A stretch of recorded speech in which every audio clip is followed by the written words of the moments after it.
You're listening to 101 Part-Time Jobs podcast. I'm Giles Bidder, and I speak to musicians and artists about how they've survived doing what they do, how they've made it work for them. I'm so excited to welcome Mera Bhai, aka Karthik, to the show.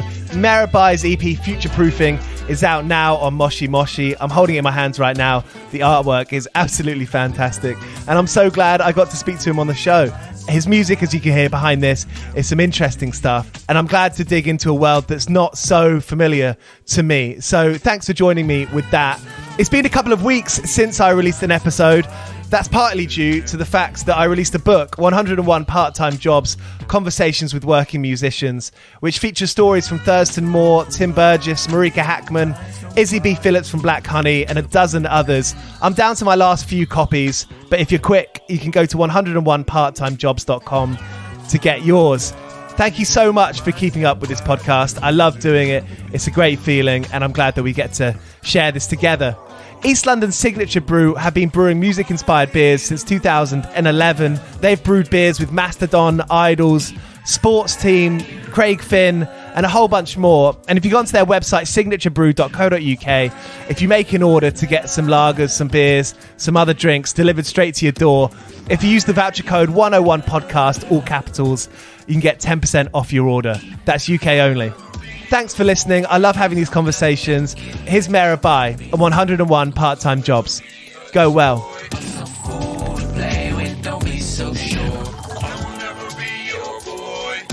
I kind of like wrote 2 EPs and have the second one ready, and now I've come back on it, and it just doesn't feel alive right now. It doesn't feel relevant, and rather, spent time kind of rejigging things and making it feel alive now. But I've kind of just gone back and been like, well, I need to kind of catch those ideas now. Because I imagine you're always trying to think ahead and trying to plan too much, perhaps.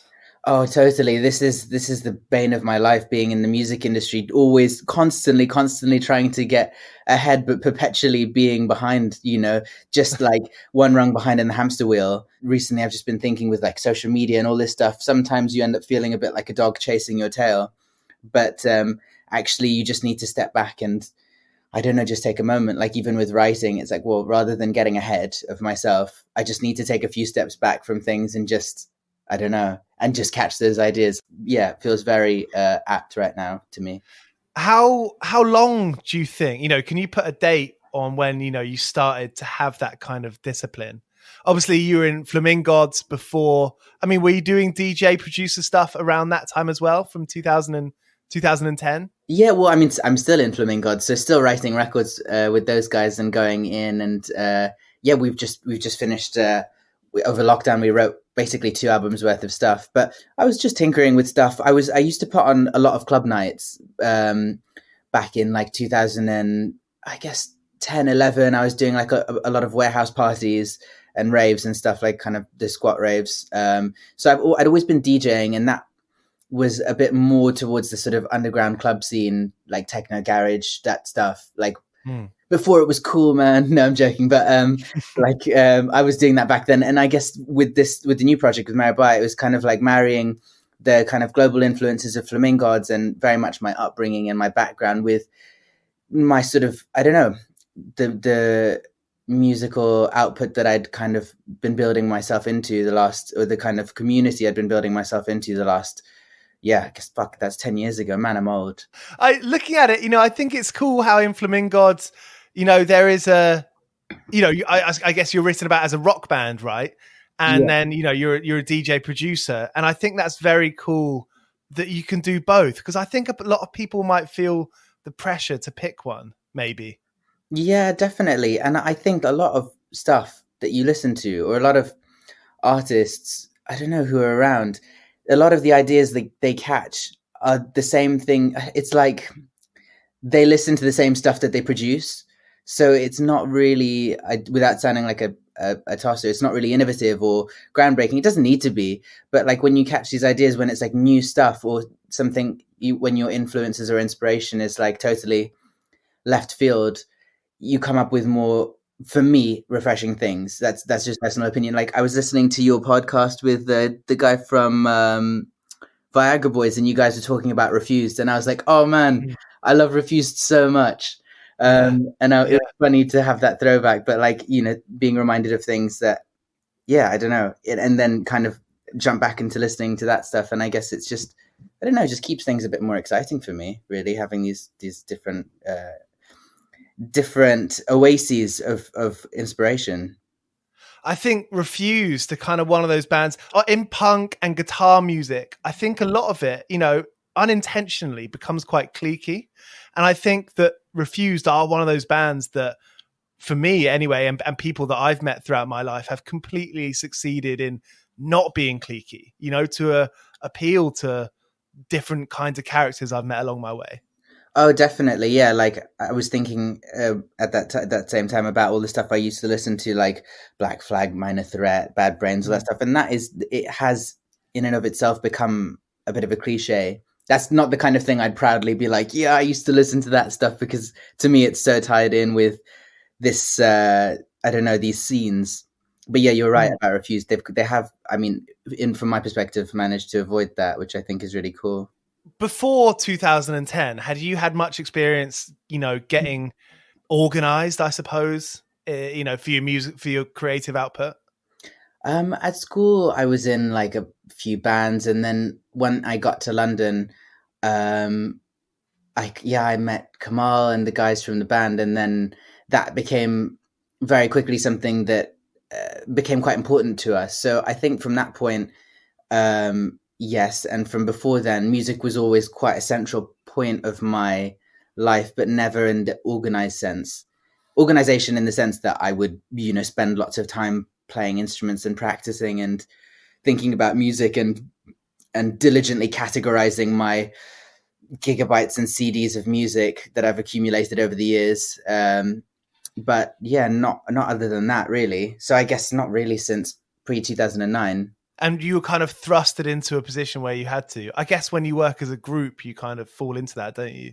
Yeah, definitely. And, for better or worse, our circumstances have kind of made us push harder, like with Kamal having to leave the country, thanks to Theresa May, and a couple of the guys moving to Dubai and Bahrain and then coming back. So we were really, at times it was fraught, but we really had to kind of push for it, which I guess reaffirmed the idea that music was very, important to us.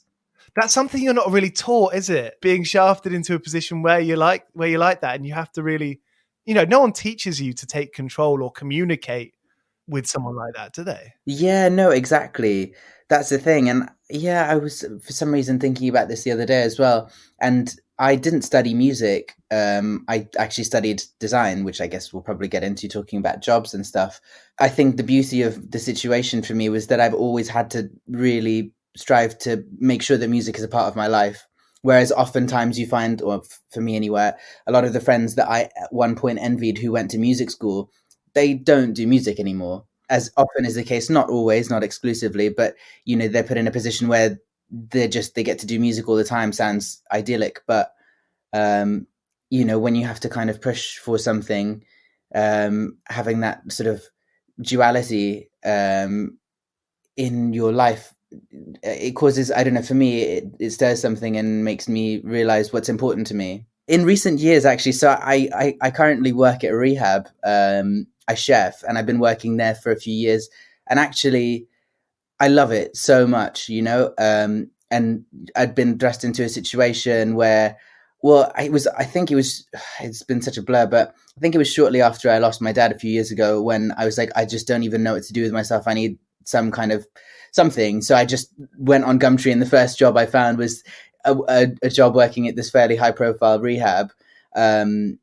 And as a chef, and I just managed to bag the job. And I've always been into food and cooking, and spent loads of time growing up around the kitchen as a kid, bonded with my family over that very thing, and somehow lucked out and got it. But I've managed to find myself in a situation where I don't know, I get to do something I totally love, but it's not just that, because it seems like the dream is just to do music. But that's not at all what I want. Even if I was to be totally financially stable, which I'm certainly a far way off from, I just having this dichotomy just feels so valuable to me. There'd be, over the last couple of years, there'd be times where I'd literally play a couple of shows, get off a flight, get back home, close my eyes for like 20 minutes, get the 5 a.m. train in the morning and go to rehab and chef, and I'd be so happy. That's intense. I love it. I mean, maybe I'm, naturally I found myself in a fortuitous situation through various unfortunate circumstances, but and not everyone has that. I appreciate that for sure, and I'm very lucky to be in the situation I'm in. But at the same time, I'm really savoring this moment because I don't know how long it would last for. That actually I get to have this duality rather than I need it, sure, but there may come a point where it's like, well, you just have to have all hands on deck. With music, you can't be doing another job, which is something right now I'm kind of floating in this. I'm really lucky to get to do both. It's stating the blooming obvious, but it must be so amazing knowing that you're working somewhere that's creating positive change. Yeah, definitely. I mean, that's a huge part of the reason that I love working there. Food's good for the soul, isn't it? Yeah. Oh, completely. And I get to engage with people and provide, nourishment for them that helps, and do whatever little I can to help, which feels really good. And it's funny having this dichotomy again from being on tour and being surrounded by drugs and alcohol and partying to being in rehab. At like getting in there for 6 and cooking up a breakfast and stuff for people, which is funny. But yeah, has that changed the way you look at drugs and alcohol? Yeah, entirely. Yeah. Just viewing it in this new way and understanding addiction as well, which I don't know. So again, I'm going off on a tangent, but it's just another one of these very misunderstood things. It's a mental health issue, and it's a spectrum in the same way that autism is. People, I think it's been glamorized and bastardized in popular culture as this thing that people who are badly behaved do, but actually it's not. People are predisposed to certain behavior patterns because of brain chemistry or whatever. There's like ADHD as well. People are only now understanding, because I also have ADHD, that it's something when you're young, it's like, oh, that kid's extremely naughty, or like how dyslexia has now become understood as something very different than it used to be, taken as, where like people would just be like, oh, badly behaved, but now it's obviously it's received far more research, and you realize how quickly things become dated as well. In the same, or like people's opinions and knowledge that we have and jokes and things that are appropriate to make on television or whatever. Yeah. How quickly they become dated. But yeah, so has it changed my view? Yeah, totally. And I kind of, over the last maybe couple of years, or since I since I've had a few family grievance, like lost a few family members, I just kind of completely went off drugs and alcohol and whatever, all of that stuff. Just being around it, even. I mean, I'd be fine, but I just kind of abstained from drinking and stuff for ages, just to keep my kind of I don't know, just a level of clarity. It does feel good not drinking, doesn't it? I mean, I think especially when making art is your thing. I was watching a Prince documentary the other night, and after a show, they wouldn't get drunk; they'd be going into the studio. Yeah, I know. Yeah. That I've heard that a lot. It's great. I mean, the thing is, at the same time, I think they are. I mean, it is what it is, and people have been getting intoxicated since the beginning of the dawn of time. And I don't think there's any real merit in abstinence. That, like, this whole straight edge hardcore, hardcore scene. Like, I know that was a real thing, vegan, straight edge, like whatever. I don't think that really implies any merit, but for sure it does make you feel better. And I don't necessarily think it's just like what works for whoever. Some people are better not to drink at all. Some people are better to drink occasionally. Some people need a drink every night, and that's fine. Like, some people have a drink every day, and they're also fine with that. Do you remember your first few days at the rehab? It was so overwhelming. Because I was kind of thrusted into it. It was like I did what I thought was going to be an interview, showed up in a really nice shirt and trousers, and they were like, here, put this apron on, just shadow me around the kitchen. I was like, okay, like, just like helped cook up a meal for like, I think at that time, maybe like 12 or 13 very bolshy characters who were really lovely, as they always are. But, and And then the next, they were like, "Cool, we'll call you." And like, I started the following week by myself, like 6 a.m. doing all of the things. And I was like menu planning, figuring out like what I'm going to cook for every meal, and ingredients and all this stuff for like 20 people. Very much thrusted into it. But yeah, it was quite, I remember it being quite overwhelming, and like really navigating, engaging with people and communicating in a new environment. It's like, Yeah. which was really interesting. It's, I don't know, really, really good for my brain to have to do that. It's quite intimidating, isn't it? Especially food. It's such a personal thing. I imagine the pressure might be maybe tough to deal with. Oh man, I was shitting myself. Those first few days, I was absolutely bricking myself, because it's like, it is so personal. And if they didn't like what I made or whatever, I don't know. It just felt so. I was terrified, and I do occasionally go through periods of being a bit worried. But I find that people are really grateful there.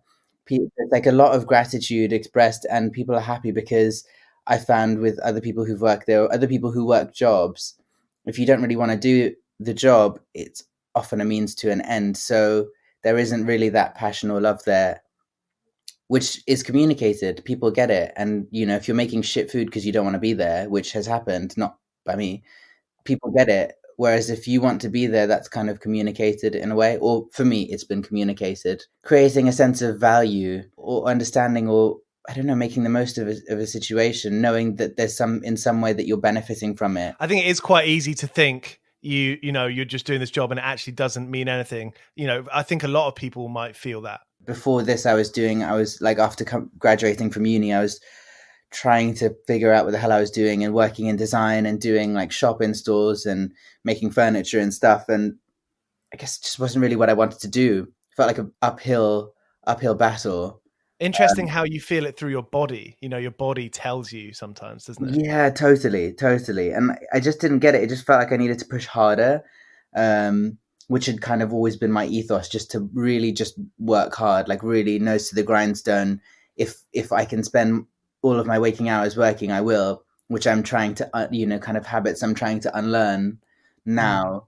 But I've kind of, I guess I'm lucky to be in the situation now where I'm unlearning those things and those habits, and working in a job which I really enjoy. I'm getting to do music as well. What was your story at uni and doing design? Kind of, which one came first out of those two? So yeah, I mean, I was at Camberwell College of Art, and I did a foundation and degree in design, and that always seemed like the kind of more stable route than pursuing what would be a career in music, So I was like, well, good to have options. And yeah, I guess it was. I mean, I loved it, and I'm also very, very grateful that I studied that, because I don't know, it's just given me a more well-rounded view and ability to to have critical thinking about stuff that I wouldn't if I was just studying music and practicing my instrument. Often, all my instruments, I would often think, oh man, I wish I was better maestro at whatever. And, like the level of technical proficiency at my instruments that, X, Y, or Z is. But I guess I have other skills which I've been imbued with from my, having a kind of more diversified background, which I'm glad. I am glad about. And you studied design at Camberwell? Yeah, 3D design. It was kind of quite open-ended, so we were allowed to do whatever we want. It was kind of like the brainchild of sculpture and product design. So it wasn't like sat behind a computer doing CAD renderings all day. There was like 1 year where I specialized in doing like experimental food design, and then I kind of flitted between doing that and furniture, and that was just a year, and making stuff. It was quite hands-on, but yeah, it was a lot of like development and critical thinking, and everyone in my class was doing different stuff. There's people who are jewelers, people who are product designers, people who ceramicists. Everyone's done pretty well for themselves. Brilliant. Which is nice to have been around. I don't know, the kind of genesis of all these ideas in this one sort of melting pot. I suppose that must have taught you something about how you self-identify, how you see yourself as an artist that is naturally going to create something that's subjective. Yeah, exactly. Definitely. And seeing everyone, I don't know, express themselves, but also develop themselves. For me, looking back, I guess it's a real period of development and seeing where people have ended up, which is often very, well, in that situation, very different from where they were, or also very, kind of very much on the same path for some people. And just interesting looking at that and thinking about, how people ended up where they did and pathways. But when you finished that course, was there any kind of expectation of yourself to pursue music or tour for the rest of for many years at a time? Was there any of that going on? Well, I think we were just touring as and when, but that was the point in time when Kamal had left. So we were just touring over summer. Kamal and Charles had left, actually. We were just touring over the summer and winter periods and cramming it in. And then over the year, I was running club nights for those couple of years a lot more regularly at like Battery Building and Corsica Studios and Book Club. Right. And that was kind of after the period of, that was when all the warehouses had been shut down, basically, and turned into posh apartments. I remember my first warehouse party. I think I was about 18, and it was somewhere along the river up by the marshes. Oh, no. And I just remember being so fascinated. A, I was terrified, and B, I was so fascinated about how well organized it was. And also, I mean, it must have been a $5 or $10 on the door. And I was thinking, this is great. Everyone's having a blast. And then the people who are making this shit could be making some money for themselves out of it, which is great. Yeah, totally. Yeah, it was. Did you have that kind of business sense when you were putting on the stuff at Corsica Studios? And where was the other place you said? At Bussy. So Bussy, actually, funnily enough, at the beginning, that started as I can't remember what came first, but I'm pretty sure we were running club nights before that. But Bussy came, I was like, we were trying to raise funds because we did a bunch of design shows and design fairs, kind of more public facing ones.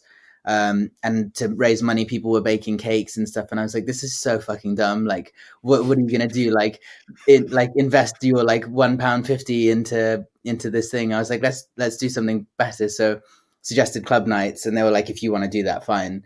So that kind of birthed a night that we started running, that we put the money back into the course stuff.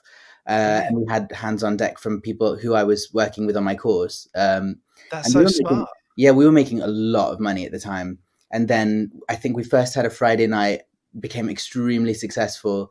Then they pushed us to Thursday because they made Friday in-house. And then we lost Thursday because that then became in-house as well. So, I mean, at that point, the course stuff had finished, and my friend and I were running it together. My friends and I, were running it together. And we moved to book club. Yeah, I kind of like carried on for a while. And then that whole thing petered out over a period of time, because I think like, I mean, I don't know if you've seen this, but the club I mean, for many reasons, but the clubbing landscape in London has just changed dramatically over the last 10 years, from, thinking about warehouse parties to club nights to just like, I guess, I don't know, for me, I think a lot of it largely is to do with social media and how people want to be perceived, and the experiences that experiences and expectations people want now. I don't know much about the clubbing venues, but certainly in terms of the pub come venue, they became so much harder to put on gigs. We, like, friends used to put on shows around Camden at the Black Heart and a couple of other places. And it's just, after a while, the rent got too high, or, the managers wanted more rent. And I mean, I think that is really why the Windmill in Brixton birthed that whole thing that everyone's talking about right now, is the fact that Tim, who's, the booker there, the kind of in-house guy, you shoot him an email. It doesn't cost you anything to put on a gig. Yeah, he's just about the music. I mean, I don't know him personally, but from all of the bands that we've been associated with who've come from that scene, it seems, I mean, I guess, stayed true to the DIY nature of what it's always been about, or what that gig scene has always been about. And there's a venue here called the Bird's Nest. It's the same deal. What, if you want to put on a gig? Yeah, great venue. So many good shows I've been to there. It's so great, isn't it? And it's just down my road. It's our local. I don't even look on the internet to see what's going on. in a way, I don't want to. I'm like, this is great. Turning up, have a surprise night. Some days you'll be really surprised in a good way. And it's so worth it every few months to go to a really great, small, tiny pub gig.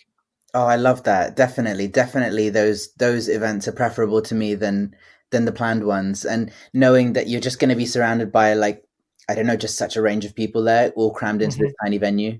That for me is where the spirit of, I don't know, what I enjoy doing with my friend. That for me is like the spirit of what I enjoy about music, about, why I like doing this podcast, why I like reading books about music. Do you know what I mean? It's all these people, none of that crap. Just, go and enjoy yourself. Yeah, and no preconceived notions about who's going to be there, who should be there, what kind of gig it is or whatever. It's just like, there's going to be a show. I've seen some amazing shows there. I remember, like, I want to say like 6 months, but maybe it was longer than that. Maybe like let's say within a year of Comet is coming, who are good friends of ours, being nominated for their Mercury. We were there for one of their shows that our friend Ray was putting on at Bird's Nest, and I remember them playing this tiny stage in the Bird's Nest, being like, this is just ridiculous. Yeah. This is so epic. This is like, there's so much amazing stuff that you can hear in these spaces. It's, whether or not they received the merits of an award or whatever, or gone on to bigger and better things,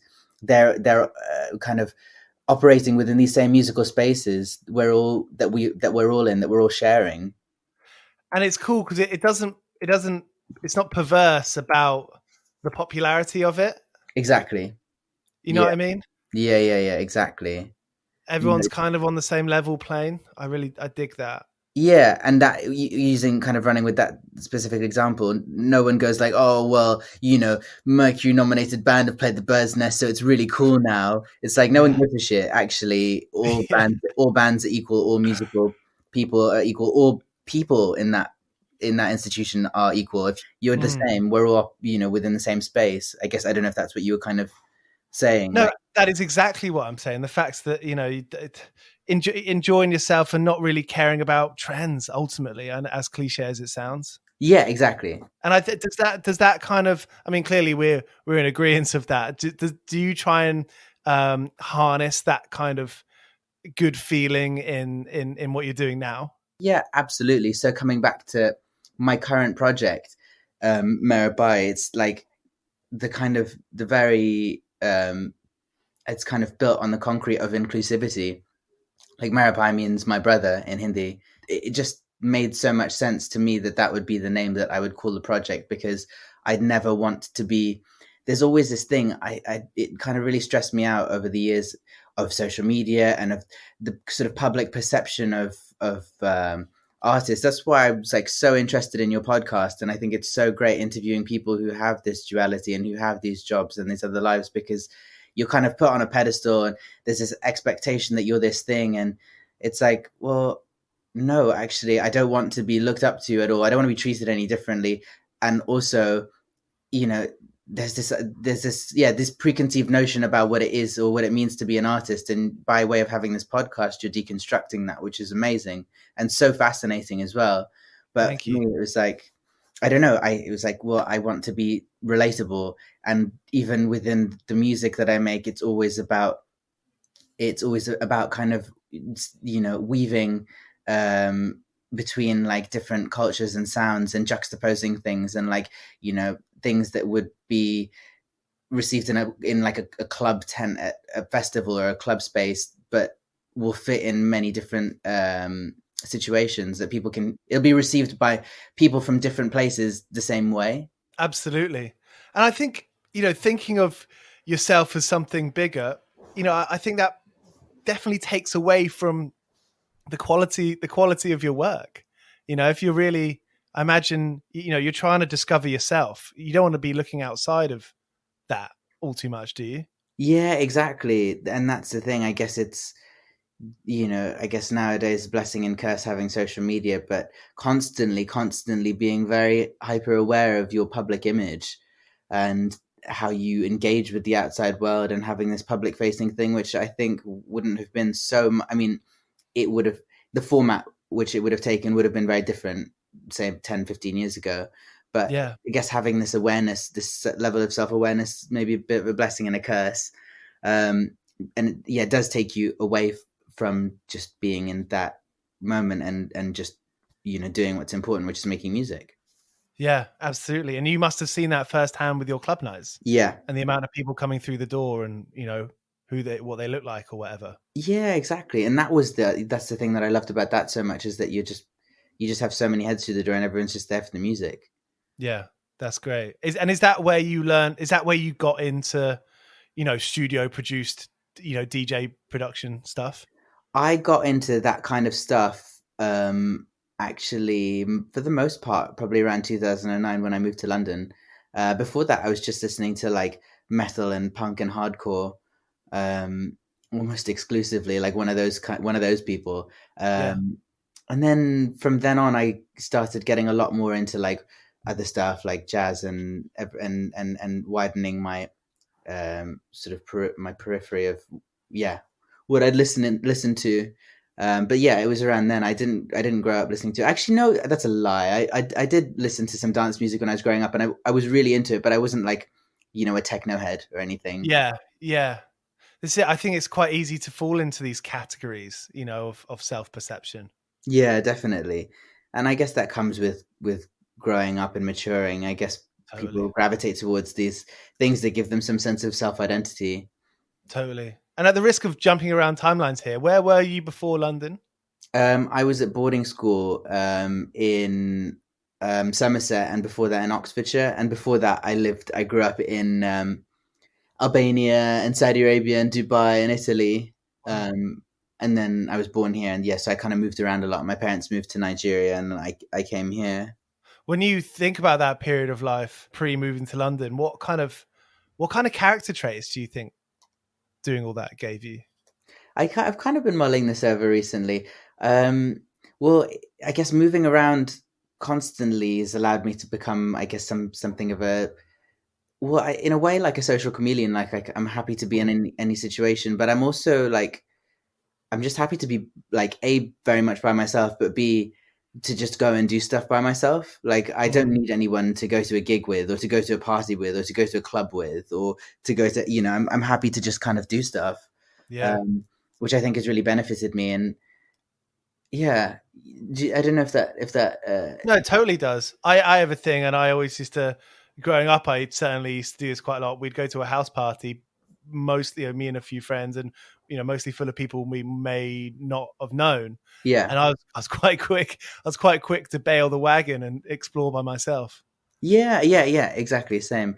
And I think that's been valuable, and also in moving around so much, for me, like seeing so many different cultures and living. And I guess I've always gone back to India, been back and forth from India like a couple of times a year, or as much as I can, basically.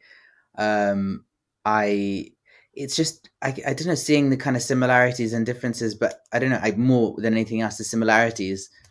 And for me, it's like with musically, like it's kind of weaving this cultural through line. So like picking and choosing things, and also very much from a food perspective as well. I find that really interesting, and it's really inspiring to me. The connection between food must be, that must be a very cool thing, that what you're working as now, at the rehab, where do you feel like you're connecting all these different parts of your life together in that job? Massively. I get to make my own menus, and I get to present food to people who often, by way of addiction and their circumstances, have no relationship with food. The opportunity to live in these places obviously came with its difficulties, but at the same time, it's kind of instilled this idea of like a kind of likeness in people to me, because often we look at things, and things can, and still do to me from other cultures that I'm not familiar with, feel very foreign. But for me, a lot of things don't feel very foreign, because I've been catapulted into so many different backgrounds and to so many different places.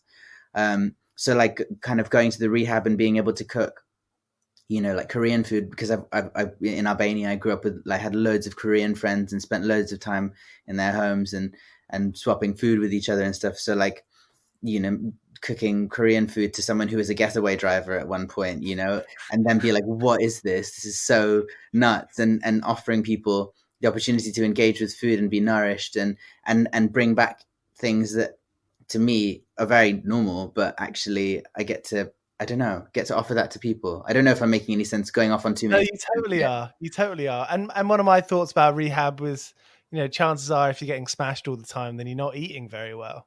Yeah, exactly. But that's also, yeah, exactly. You're just getting smashed all the time, and you're looking for, I don't know, reassurance and nourishment in the wrong places, or that's what you're kind of predisposed to. Whereas like food and looking after yourself can be so nourishing, and kind of giving people the opportunity and insight into being like, whoa, this is all this crazy food like that I'd never even heard of or think of. And then having clients come back to me when they come to visit and be like, oh, I've made your such and such a thing for my kids or for my wife, or been cooking your, because I, whenever they want to, we'll always give them recipes or help them out and give them advice on what to cook and what I think would be good for them. It doesn't even need to be anything complex, but I guess some people, and that's the thing that I find a lot in England because of the sheer expense of it, people who are on extremely low incomes eat very badly, whereas in countries like India that are extremely poor, everybody eats well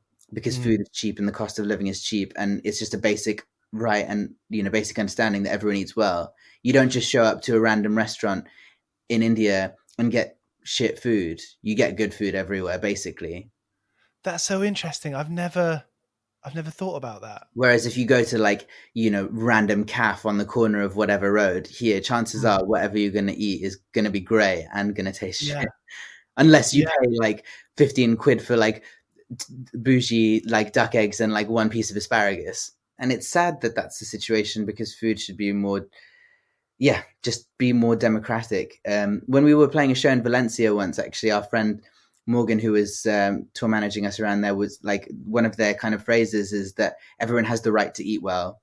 And that really made an impression on all of us because we were like, fuck yeah, everyone should have the right to eat well. But unfortunately, with the way that things are here, and I don't want to I'm not poo-pooing England. I do live here and I do love it here, but you have to earn your privileges and your pleasures. You have to earn the right to eat well. You have to earn any of your luxuries. They don't just come. They're not just available. Yeah, English people have such arrogance about our nation.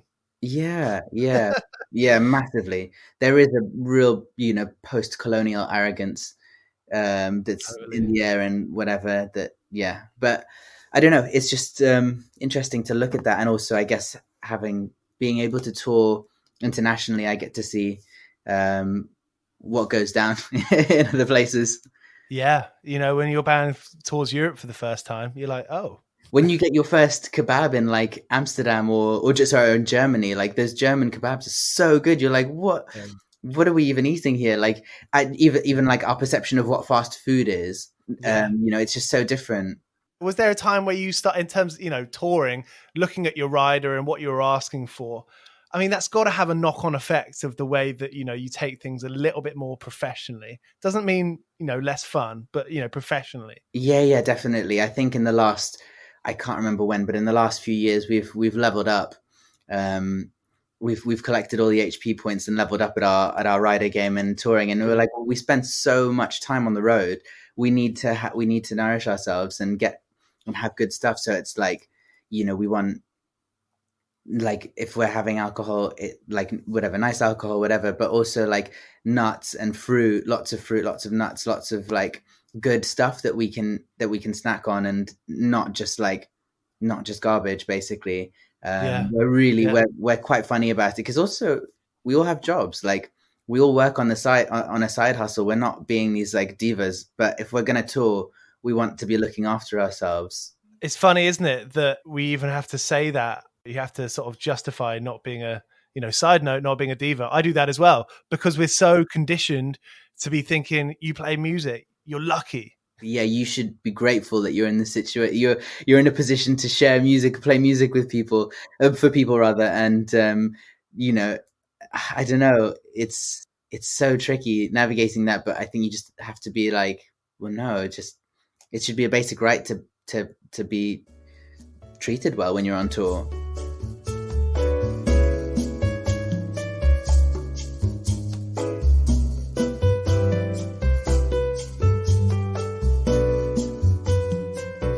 And so bringing it up, to today, the EP Future Proof came out at the end of, well, sort of towards the tail end of last year. There's not really a viable option for being a traditional touring artist in the near future. How do you see the near future?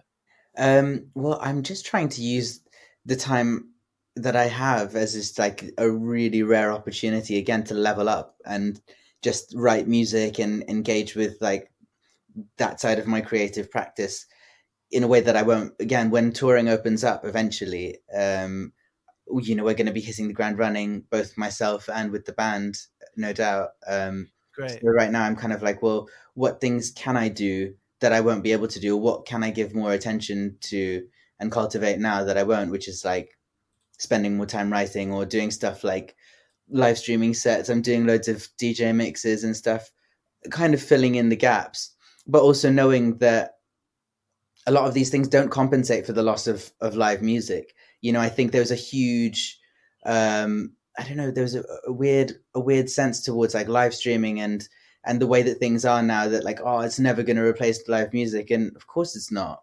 It's just a different thing.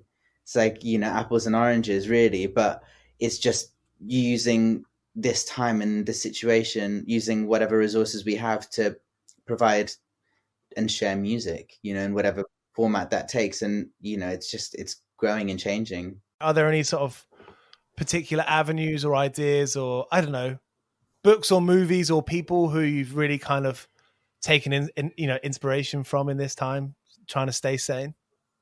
Oh, someone else asked me that and my mind went blank. No, a classic journo question. I'm sorry. No, I just don't know, like so much different stuff. I've been listening to like lots of like, listen to a lot of different stuff. Like when I make mixes, I've been listening to a lot of old Indian music. In the last few weeks, I've been listening to a lot more jazz, like Sun Ra and Pharaoh Sanders and all the stuff like that. Delving into a lot of their discographies that I hadn't, because they're just like so many records. Yeah. I've really been craving reading a good artist biography, if you can recommend any, because I was just like, I just feel like the need to be inspired in that way. I do. There's some heavier bands, but there's a series called Sleeve Notes, and I read the one by the bassist of Hey Colossus. Do you know that band? Yeah. I know them well. My friend Anthony books them a lot. The one who runs Baba Yaga's Hut. I don't know if you know them. I don't know. I'm really loving this chat as well, by the way, because I'm just looking through the Moshi Moshi website.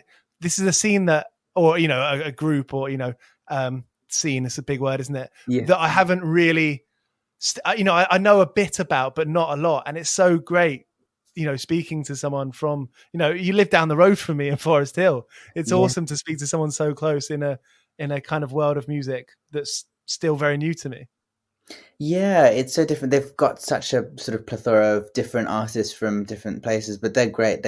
I used to listen to their stuff when I was at school, and they've really got quite the back catalogue, like Block Party, Metronomy, Florence and the Machine, Disclosure, like some of those guys from that period. And they're always just about championing whatever Stephen and Michael are into. Stephen's just, they're great guys. And I'm really happy to be, part of that sort of musical family.